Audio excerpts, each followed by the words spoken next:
ورجعنا لكم تاني وهنتكلم عن حاجة مهمة جدا وهي الاقتصاد الأخضر. الاقتصاد الأخضر هو نموذج للتنمية الاقتصادية على أساس التنمية المستدامة، ومعرفه الاقتصاد البيئي أن هو نوع من الطرق المنظمة لإنشاء مجتمع وبيئة نظيفة ترفع من مستوانا الاقتصادي، ترفع من المستوى الاقتصادي للدولة اللي بيقوم عليها، وبتدفع المجتمع نحو حياة أفضل. كمان بتحافظ على موازنة البيئة من جميع الأشكال. النهارده هنتكلم بشكل تفصيلي عن الاقتصاد الأخضر وعلاقته بالتنمية المستدامة، وأهم التحديات اللي بتواجهه من تغيرات مناخية، من حاجات كتيرة قوي. علشان كده يسعدنا يكون معانا المهندس أحمد البيلي، باحث وخبير ومتخصص في التنمية المستدامة. أهلا بيك يا باشمهندس. اهلا بيك يا فندم. نورتنا. ربنا يخليك يا فندم. الاقتصاد الأخضر المتطلبات كتير للحياة، الحياة محتاجة تتغير، محتاجين نواكب، محتاجين نبطل نندب طول الوقت حظنا وبلدنا وحياتنا، مع اننا ماشيين في طريق حلو جدا. يعني انا شايفة ان احنا كدولة وكحكومة انا فخورة بيها، انا فخورة بالانجازات اللي بتحصل. بسم الله الرحمن الرحيم. بداية اللهم لا تحرمنا نعمة مصر أم الدنيا وسيدة الأوطان. مقدمة جميلة جدا بتاعت حضرتك، ويا ريت اخواتنا واساتذتنا الاعلاميين يمشوا بالحذو بتاع سعادتك. احنا كويسين جدا. انا هبتدي من كلام حضرتك، وفخورين جدا باللي دولتنا بتعمله. ولو انت عايز تطمن وتعرف احنا صح ولا لا، العالم كله بيناقش مشكلة كبيرة جدا منذ حوالي 10 سنوات او اكتر، وهي التغير المناخي، وده سبب للازمات اللي احنا فيها كلها حاليا. فما مصر السنة اللي فاتت يتعمل فيها المؤتمر الدولي للمناخ، تبقى أول دولة في إفريقيا يتعمل فيها المؤتمر، وأول دولة عربية يتعمل فيها المؤتمر، فمعناها إن أنت ماشي صح. معناها إن دولتك ماشية على البرنامج اللي معمول في الأمم المتحدة، رؤية 2030 صح. إحنا بنطبق التنمية المستدامة. طيب أنا عايز المشاهد الكريم يعرف كم مسمى كده بالبلدي هم إيه، عشان ايه؟ اما اقول له اقتصاد اخضر يقول لي ايه اخضر ده؟ لونه اخضر يعني. اما اقول له تنميه مستدامه يقول لي استدامه ايه؟ فخلينا نوضح الكم مسمى دول عشان اما نيجي نشرح يبقى المستمع والمشاهد الكريم فاهم احنا بنقول ايه، وفاهم التحديات اللي موجوده ايه، ويقدر يشيل معانا في الشيله، عشان الشيله تقيله قوي. بنقول ايه يعني ايه تنميه مستدامه؟ التنميه المستدامه هو ان انا بوفر للجيل اللي عايش دلوقتي مستلزماته دون التاثير على الأجيال القادمة. يعني أنا بوفر ليكي ولأولادك ولأحفادك. احنا زمان كنا بنسمع الخطة الخمسية والخطة الثلاثية، النهاردة بنتكلم على مصر 2060. يعني احنا بنتكلم على 45 سنة قدام. هو ده التنمية المستدامة. طب التنمية المستدامة دي لها شروط معينة. ما أنا ما ينفعش أنمي وأبوظ البيئة بتاعتي. ما ينفعش أعمل مصنع وبيطلع لي كربون يعمل لي مشاكل في البيئه، درجه الحراره تعلى، الزراعه تبوظ، البني ادم يموت، يبقى انا ما عملتش تنميه. الله. يبقى لازم التنميه المستدامه ماشيه على محور مع الاقتصاد الاخضر. يعني ايه اقتصاد اخضر؟ يعني انا بجيب فلوس بس بدون ما الوث البيئه، بدون ما اثر على المناخ اللي هو بالتالي هيأثر على كل حياتنا. يبقى انا النهارده ما ينفعش اعمل مصنع ايا كان انتاجه بس بيطلع لي كربون في الجو، بيطلع لي أسمدة ما بتنفعش تتحلل، بيطلع لي رصاص، بيلوث لي البيئة المحيطة. يبقى أنا موتت شعب، ما نفعت الشعب. يبقى أنا النهاردة لازم أمشي في خطين مع بعضهم. الخط الأولاني إن أنا أنمي، والخط الثاني إن أنا ما أذيش. إن أنا ما أذيش وأحافظ. هو ده الاقتصاد الأخضر. حضرتك بتتكلم على جزئية مهمة جدا جدا جدا، وهي جزئية إن أنا أمشي في الاتنين في خط واحد. الناس البسيطة اللي مش فاهمة بتقول لك يا عم احييني النهارده وموتني بكره. تمام. احييني النهارده وموتني بكره. انا بتكلم بلغة المواطن البسيط اللي مش فاهم. تمام. ما ناحيته النهارده لما عملت مبادرة 100 مليون صحة، هو انا النهارده الله ما نهيتش على فيروس سي وحيته؟ هو ما كانش فيه واحد في كل أسرة مصرية، لا مش واحد، اكتر، عنده فيروس، في كل عيلة عنده فيروس سي، وكانت معتبر انا عايش مع واحد ميت. طب انا النهارده اما قضيت على دي، مش انا النهارده عايشته؟ صح ولا انا بتكلم؟ وعملت العلاج اللي للمستقبل ما يبقاش عندي فيروس سي. دي تنميه مستدامه بس في مجال الصحه. انا النهارده ما جبتش تطعيم او عالجت البني ادم اللي موجود بس، المريض بس، لا ده انا شفيت الدوله كلها، واتخذت نهج لدول تانية. انت النهارده في دول كتيره جدا في العالم بتاخد منك الدواء لان انت عاملاها. باشمهندس احمد، حضرتك بتتكلم عن مبادره واحده. طب طب هما ازاي في ناس مش شايفه ده؟ طيب اللي مش شايف ده لابس نظاره سوداء، ومعروف ان هم اصل بص حضرتك ما زال الدود موجود.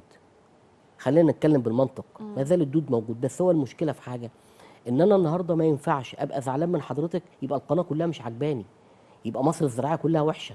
لا، انا زعلان من مدام عبير يبقى انا اركز مع مدام عبير، انما هو المشكله ان هو بيعمم زعله من حاجه معينه على الدوله كلها، فبيضيع الانتماء. يعني ايه اقتصاد اخضر تاني؟ يعني انا لما اجي على الريف المصري واعمل مشروع تبطين الترع، دي نهضه حضاريه بيئيه ماديه. يعني ايه؟ يعني انا النهارده وعينا على الدنيا، الميه بتيجي في 15 يوم المناوبه، ويقعد اخويا وعمي ووالدي بالثلاث ايام لغايه ما تيجي دور الميه، لما بالذات يجي في عليهم اطراف، الدور. بالذات في الاطراف في الدلتا.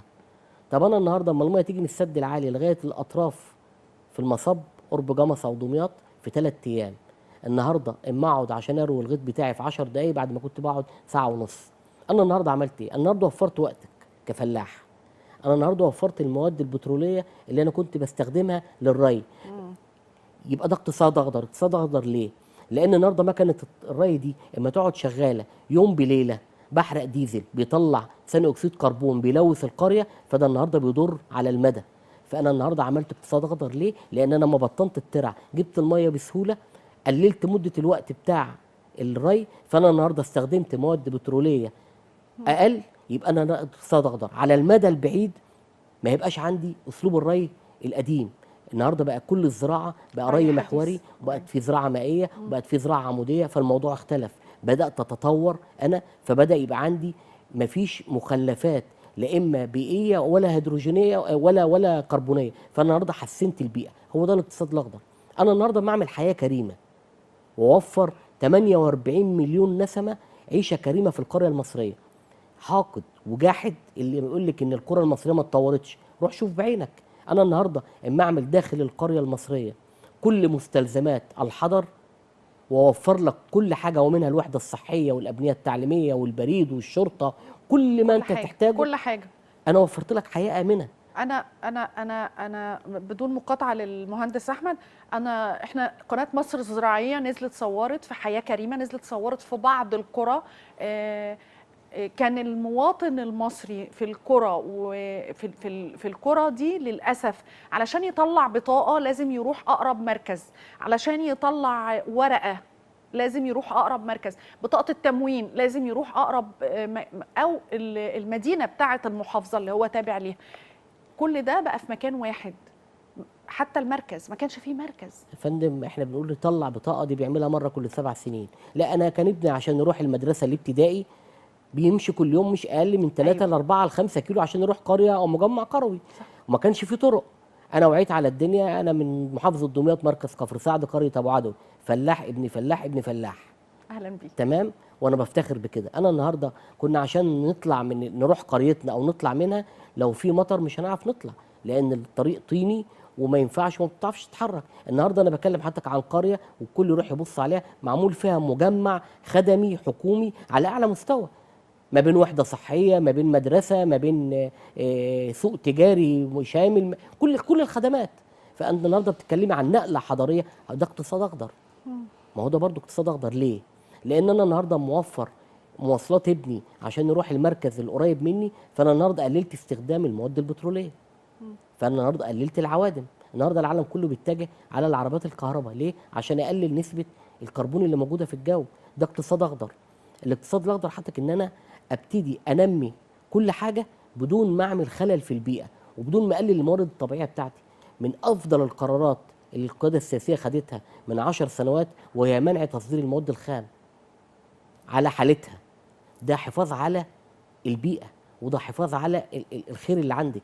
ليه انا النهارده اما اصدر رمله بالك زي ما هي، واصدر الرمله السمراء، واصدر الرمله البيضاء زي ما هي، واصدر الرخام زي ما هو، يرجع يجي لي معدات، يرجع يجي لي مصنعات. طب ليه؟ طب ما انا ابتدي اعمل عليها عمليات تصنيعيه زي اللي شفناها الرمله السمراء اللي في كفر الشيخ، المصانع اللي اتعملت هناك. حاجه يفتخر بها اي مصري. النهارده انا بقيت بصدرها بالشكاره، مش بالكوم. مش بالكوم. مش وكان بالكوم. الكوم بكام؟ انا كنت موظف في مينا دمياط، وكانت العربيه بتدفع، الدوله كلها كل اللي بتستفيد بيه في عربيه شايله 90 متر مكعب، كل اللي بتستفيد بيه 5 جنيه كارته. ايوه، النهارده بقى في دخل للدوله. مين بيقول الكلام ده؟ مفيش حد. ما حدش بينكر، بيقول الكلام ده، كله بينكر، كله شايف. يعني انا اسفه جدا في التشبيه، كاني دخلت بيت حد والبيت كله منظم وحديث وفي اجهزه، وكان في ورقه مرميه، فانا سبت كل حاجه وقلت ايه ده الورقه؟ هو حضرتك، انا عايز اقول لحضرتك على حاجه، وبرضه دي حاجه مهمه جدا. هو المشكله ان احنا بنحكم النهارده على الراي العام من خلال السوشيال ميديا. وانا بقول لحضرتك يعني احقاقا للحق، يمكن ده خارج موضوعنا بس دي حاجه مهمه جدا. السوشيال ميديا هو مجتمع افتراضي غير موجود. حضرتك انا خلي اتكلم عني انا، بطلع من الكبت اللي انا فيه طول اليوم بشخصيه افتراضيه موجوده على الفيس، هي مش موجوده في الطبيعه. انا نفسي ابقى راجل في البيت فببقى راجل في الفيس، نفسي يبقى انا مش عارف يبقى انا. الله. ده الواقع. ولكن النهارده المواطن المصري الغلبان اللي انت طول اليوم قاعد تتكلم عنه، لا عنده باقه نت، ولا عنده اندرويد، ولا ماسك ايفون، ولا بيشوف الكلام ده خالص. هو مواطن عايش عيشه محدوده على قده، ولكن هو راضي وقانع، لان هو تلاقى احسن اساليب الحياه موجوده، والامن والامان اللي ثمنهم غالي جدا. ولو انت مش حاسس بيهم، انزل كده وسط البلد في القاهره واتفرج على كام جنسيه موجوده، واعرف قيمه بلدك، واعرف قيمه المكان اللي انت فيه، واعرف ان التراب ده لامم الناس كلها مش انت بس. ولكن هو المشكله ان احنا قاعدين قدام مجتمع افتراضي. انا النهارده بتريق ان البنزين زاد من غير بقى ما افهم الناس واقول الوعي الصح ان البنزين لازم يزيد، ويزيد اكتر من كده كمان. لان انت النهارده، انا جاي النهارده القناه بعربيتي، وحضرتك جاي بعربيتك، والاستاذ محمد جاي بعربيته، والاستاذ ابراهيم جاي بعربيته، والدكتور خالد جاي بعربيته، كل واحد جاي بعربيته. طب ليه احنا كلنا ما نجيش في اتوبيس القناه؟ ما عندناش الثقافه ما دي. عندناش الثقافه دي. ما اسال عندناش المواطن الثقافة اللي دي. عايش في امريكا بيركب كام مواصله في اليوم وما عندوش عربيه ملاكي، لان ما يقدرش يجيب البنزين، مش ما يقدرش يجيب العربيه. احنا ما عندناش الثقافه احنا ما دي. عندناش الثقافه دي. للاسف فعلا الدول الاوروبيه والدول الامريكيه بيركبوا المواصلات العامه، مفيش حد مفيش بيركب عيب. مواصلات عامه. بيركبوا مواصلات عامه. احنا عندنا عيب ان انت تركب مواصلات عامه طالما عندي عربيتي وعندنا نوع كده، انا اسفه في التعبير، من الفشخره ملوش تفسير ولا مبرر. انت عارف حضرتك الاقتصاد الاخضر من اهم العوامل اللي بتحث عليه ان انا اعمل وسائل نقل نظيف. يعني ايه وسائل نقل نظيف؟ يعني ان انا النهارده اتحول من العربيه الملاكي للمترو، عشان العربيه الملاكي بمحروقات بتروليه، حاجات بتطلع كربون. لكن النهارده المترو شغال بالكهرباء، ملوش عادم، فبيحافظ على صحته وصحتك. النهارده انا لما اعمل وسائل نقل نظيف اللي بنتريق عليها، بنقول النهارده المونوريل والقطر السريع. احنا زمان كنا بنطلع السعوديه ونطلع الدول العربيه، نيجي نقول ايه ده احنا مش عايشين. يا دكتور. طب انت النهارده وصلت لما وصل اليه الشعب الاوروبي ومش عاجبك وبتتريق، ده هيشتغل بايه؟ انت مالك؟ انت اشتغل بايه؟ انت ايش عرفك؟ انت شفته فين قبل كده؟ انا النهارده اما اعمل القطر السريع ده بص حضرتك، يسلم اللي فكر ويسلم اللي نفذ. انا النهارده اما اعمل خط ربط ما بين البحر الابيض والبحر الاحمر بقطر سريع، يعني انا عملت قناه السويس جديده، ده ربط لوجستي، ده لسه بدري قوي اما الناس اللي بتعترض دي تفهم. هو المشكله ان هو بيعترض عشان يحس قدام نفسه ان هو راجل، ان هو راجل. ارجع تاني لموضوع حلقتي، وهو ال الاقتصاد الاخضر. التغيرات المناخيه تاثيرها كبير جدا علينا كلنا، على العالم كله، مش مصر تحديدا، لكن على مصر وعلى الزراعه يعني.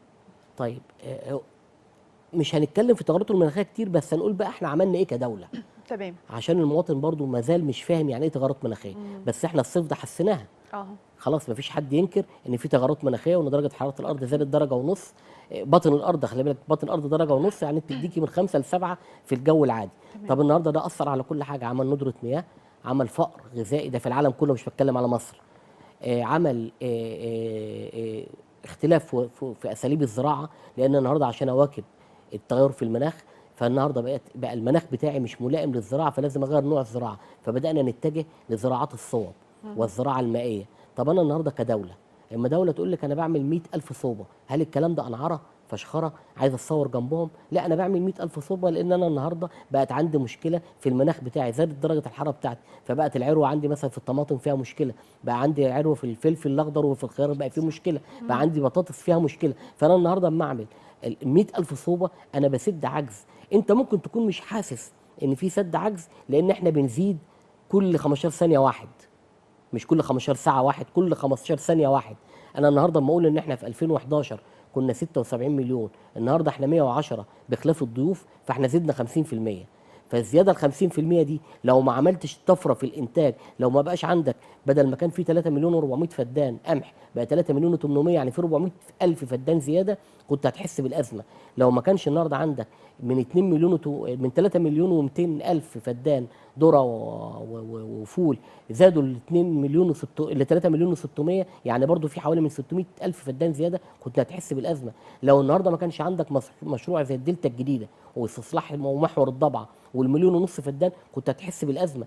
النهارده اما تعمل اكبر مزرعه نخيل في العالم اللي موجوده في توشكا، مشروع توشكا ده كنا نسيناه من 15 سنه، احياء مشروع توشكا النهارده، والمفروض توشكا اللي معمول ده في حد ذاته انت بتتكلمي عن ايه؟ انت بتتكلمي عن طفره زراعيه حصلت. مين اللي بينكر الكلام ده غير جاحد؟ انا النهارده اما ابص اقول ان انا عندي في سيوه صلحت 400 الف فدان مزروعين قمح، انا النهارده اما اقول ان انا عندي 100,000 صوبه اتزرعوا، انا النهارده اما اقول انا عندي طفره في الزراعه المائيه، طفره في الزراعه العموديه، انا النهارده حولت الطماطم من زراعه على الارض لزراعه واقفه. شوف حضرتك انا وفرت في الحجم قد ايه وفي الانتاج قد ايه. الكلام ده كله مين اللي بيتكلم عنه؟ مفيش حد بيتكلم. هو بيتكلم على حاجه واحده بس، ان البصل كان ب 30، طب ما بقى ب 6، ما حدش بيتكلم ليه؟ لا دي بقت كخه ان احنا نتكلم دلوقتي. وما زلنا برضو بنقول وهنقول تاني ان إن الاسره المصريه مهما زادت الاسعار الا انها مسرفه. مسرفه في ايه؟ بص على كيس الزباله اللي بيترمى كل يوم. صح. طول ما في رغيف عيش ما بيتقطعش هو على السفره فاحنا مهدرين للنعمه. طول ما في طبق رز لكل واحد فاحنا مهدرين للنعمه. لو احنا فكرنا وتعاملنا زي ما فيش دوله بتبيع بالكيلو الا مصر، ما فيش دوله في العالم بتبيع بالكيلو غير مصر. بس احنا ما كناش كده يا دكتور. لا احنا طول عمرنا كده حضرتك. لا كنا زمان بناكل في طبق واحد وما بتبقاش حاجه. كنا يعني كان دايما جدتي الله يرحمها تقول صون النعمه تصونك. كنا بنحافظ، ولما كان حاجه بتتبقى وبتترمى بنبقى عارفين انها هتترمى في سكه تانية. يعني لو حد مربي طيور كنا بنربي كلنا فراخ وبتاع، فما كناش كده. احنا بقينا شعب مستهلك قوي مش منتج. انا بس عايز اقول للناس اللي بتشتكي، بتجيب كم مره في الاسبوع دليفري وبتدفع باقه نت كام لاولادك في البيت؟ انا بقولها ممكن في ناس دلوقتي كتير متضايقه من الكلام اللي انا بقوله ده. انا بقول هنوقف اقل عربيه شغاله بالنفر من كفر النجع، واقصد الكلمه من كفر النجع، واشوف التليفونات اللي في العربيه دي وباقات النت بكام، وبعدين تعالى كلمني على الغلو وارتفاع الاسعار. طبعا انا برضو احقاقا للحق مش كل الدول سامحه بالانترنت مفتوح زي عندنا. الصين ما فيهاش، ما فيش عندهم فيسبوك، ما عندهمش مفيش فيسبوك، ما عندهمش عندهم انتاج، عندهم ناس بتنتج. الموبايل اللي في ايدي ده لو ما كانش يبقى سبب في نهضتي الفكريه ونهضتي الاقتصاديه يبقى ملوش لازمه في ايدي. بمناسبه النهضه السياسيه الاقتصاديه، معلش هو ممكن يكون حته خارج الاقتصاد الاخضر، ولكن انا بقول ده فعلا اقتصاد اخضر. انا النهارده اما اجي اعمل دعايه على السوشيال ميديا كلها بمقاطعه المواد الغذائيه اللي عليها علامه تجاريه لسين من الدول، طيب انا مش بقول لك انا ضد انك انت تقاطع المنتجات، بس قطع المنتج المصنع خارج مصر مش المنتج المصنع في مصر. ما تبقاش عامل زي اللي قتل الدبه اللي قتلت صاحبها. ليه؟ انا النهارده البدله دي انتاج المحله تمام، ولكن الخيط جاي من سين من الدول، فانا عشان خيط ب 3 جنيه اضيع انتاج بدله ب 3000 جنيه؟ هو ده اللي بيحصل. في منتج اكل معين عليه علامه تجاريه بتاعه دوله عظمى، انت مش عايزنا نشتريه، مع ان المنتج ده مزروع في مصر ومتصنع في مصر والكيس بتاعه في مصر وشركاتها سواقينها مصريين وعمالها مصريين. كل اللي انت بتخسره كدوله 2.5% تمن العلامه التجاريه، وانت في نفس الوقت بتقول لي قاطعها ورايح تشتري ايفون اللي جاي كله من بره، بتقول لي قاطعها وبتجيب اكل كلاب وقطط اللي جاي كله من بره، بتقول لي قاطعها وبتجيب ايس كريم اللي جاي كله من بره. ايه ده؟ ده في ازدواجيه في المعايير، وجاي تقول لي وتلومني ان انا مش عارف اسيطر على الاسعار. انت اللي مش عارف تسيطر على الاسعار لان انت اللي عندك قدره شرائيه مش عارف تحدها، ومش مقتنع الدوله عملت لك ايه. الكلام في المواضيع دي هتخلينا طيب نرجع نسخن. تاني لموضوع الاقتصاد الأخضر، وعايزة قبل ما أختم كده تقول لي جهود الدولة في هذا القطاع. بص حضرتك، احنا واصلين لمرحله كون ان العالم يجي لك ويعمل مؤتمر 27 بتاع المناخ في مصر، ده لانك عملت الاتي: نمره واحد، والناس يا ريت تشوف الكلام ده، ويا ريت تكتب على جوجل زي ما بيكتبوا احسن العربيات والطبيخ ايه، يكتبوا المشاريع دي. يا ريت نعرف ان احنا عملنا في قريه بنان في اسوان اكبر محطه لانتاج الكهرباء بالطاقه الشمسيه، ودخلت موسوعه جينيس 1550 ميجا وات. دي مش موجوده في العالم الا في مصر. ده عشان كده اتعمل عندنا مؤتمر المناخ. اعرف ان اتعمل في راس غارب اكبر محطه لتوليد الكهرباء بالرياح، حاجه فوق العملاقه بشويه. ده كل الكلام ده اقتصاد اخضر. اعرف ان اتعمل عندك اكبر محطه تحليه مياه صرف صحي في بحر البقر، ودخلت موسوعه جينيس. اعرف ان اتعمل عندك محطه لتوليد 5 مليون متر مكعب ميه يومي في المحسمه في سينا لري 600 ألف فدان اتصلحوا هناك. على فكرة سينا اتصلح فيها 600 ألف فدان. في مثل كده فلاحي دايما بنقوله: الأوضة المهملة في البيت هي اللي فيها فران. سينا كان فيها إرهاب عشان مهملة. سينا اتعمل لها 4 أنفاق. ده اقتصاد أخضر. تعدي في ربع ساعة تبقي في الناحية التانية. سينا اتصلح فيها 600 ألف فدان. سينا بيتعمل فيها مشروع ضخم النهارده ل 190 مدرسة في جميع أنحاء سينا. الله. يا ريت الكلام ده الناس تخش على جوجل وويكيبيديا وتشوف الكلام اللي احنا بنقوله ده صح ولا غلط، وتشوف العالم قايل علينا ايه في المشاريع اللي اتعملت دي. ما الناس النهارده مش هتيجي تستثمر عندك في الهيدروجين الاخضر ولا تدفع مليارات. النهارده الدوله عملت كوبونات للاستثمار في الهيدروجين الاخضر 750 مليون دولار. اول سندات اتطرحت. الدول جايه تشتري وتستخدم عندك، تشتغل عندك في الهيدروجين الاخضر اللي هو انتاج الطاقه النظيفه اللي زي محطات الطاقه الشمسيه ومحطات الهواء، عشان انت تقدمت فيها وعندك الظروف المناخيه والبيئيه اللي تؤهلك لانتاج الهيدروجين الاخضر اللي هو هيحولك يعني ايه هيدروجين اخضر؟ يعني انا بعمل طاقه نظيفه بدل الطاقه اللي طالعه من الطاقه في العالم نوعين: يا اما طاقه احفوريه يعني طالعه من تحت الارض نتيجه لتحلل كائن حي زي البترول والغاز، ودي طاقه بتخلص بيجي لها وقت وبتخلص. بير البترول بيجي له وقت وينشف. ولكن الطاقه المتجدده اللي هي الطاقه الهيدروجينيه اللي هي الاقتصاد الاخضر دي ما بتخلص، لان لا الهواء هيخلص ولا الشمس هتخلص الا بيقوم القيامه. صح. للأسف فقرتي خلصت، لكن الكلام مع المهندس أحمد البيلي شيق جدا وممتع جدا، ويا ريت اللي ادخلوا اعملوا سيرش على الفقرة دي في اليوتيوب واسمعوها تاني علشان تعرفوا يعني ايه مصر، عشان تعرفوا يعني ايه اقتصاد اخضر، عشان تعرفوا قيمة البلد دي وتعرفوا الانجازات اللي بتحصل فيها. بطلوا تتفرجوا على السوشيال ميديا من غير ما تشغلوا عقلكم. في نهاية لقائي بشكر المهندس أحمد البيلي، باحث وخبير ومتخصص في التنمية المستدامة. بشكرك جدا. شكرا يا فندم.